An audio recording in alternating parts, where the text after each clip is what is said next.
પાટણ નગરપાલિકાની આગામી ચૂંટણીનો જંગ બરાબર જામ્યો છે। એક તરફ ભારતીય જનતા પાર્ટી નો રિપીટ થિયરી અપનાવીને વિકાસના મુદ્દે 44 બેઠકો પર નવા ચહેરાઓને મેદાને ઉતારે છે, ત્યારે બીજી તરફ શહેરની પ્રાથમિક સુવિધાઓની કથળેલી સ્થિતિ નવા ઉમેદવારો મોટો પડકાર બની રહી છે। ખાસ કરીને વોર્ડ નંબર 8માં વિકાસના નામે થયેલી બેદરકારીને પગલે સ્થાનિક રહીશોમાં ભારે રોષ જોવા મળી રહ્યો છે।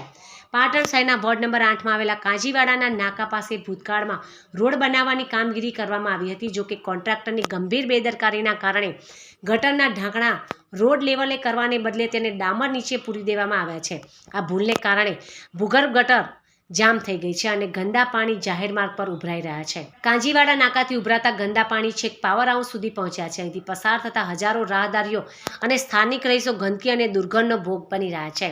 સ્થાનિક રહીશોનો આક્ષેપ છે કે છેલ્લા 5 વર્ષના શાસનમાં ભાજપના શહેરમાં ઠેર ઠેર ગંદકીના ઢગલા, દૂષિત પાણી, તૂટેલા રસ્તાને ઉભરાતી ગટરોની સમસ્યા જ જોવા મળી છે। નવા ચહેરાઓનો મતો માંગવા નીકળ્યા છે, ત્યારે જૂના કામોની આ નબળી ગુણવત્તા ભાજપ માટે કપરા ચઢાણ સાબિત થઈ શકે તેમ છે।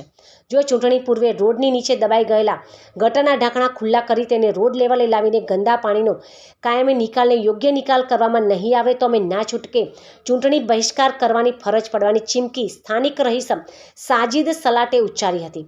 સ્થાનિકોની ચીમકી ઉચ્ચારી છે કે પાલિકાના શાસકો અને તંત્રની લાપરવાહીનો દંડ જનતા ભોગવી રહી છે।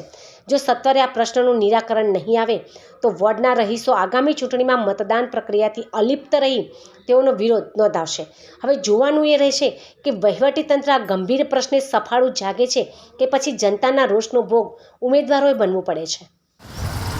કાજીવાડાના નાકા ઉપર અહીંયા 2 વખત રોડ બન્યું છે ને ભૂગર્ભના જે ગટરના ઢાંકણા જે આવે એ અંદર લેવા માટે મેં 3 વખત અરજી આપેલી છે।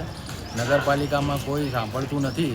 હું 2-3 વખત નગરપાલિકામાં જઈને આવ્યો, ભરતભાઈ ભાટિયાને બી કીધું, જેટલા બી કોર્પોરેટરને કીધું, આ કોઈ ધ્યાન આપતું નથી। વારંવાર આના કારણે અહીંયા ગટરનું પાણી ઉભરાય છે ને અહીંયા ગંદકી થાય છે।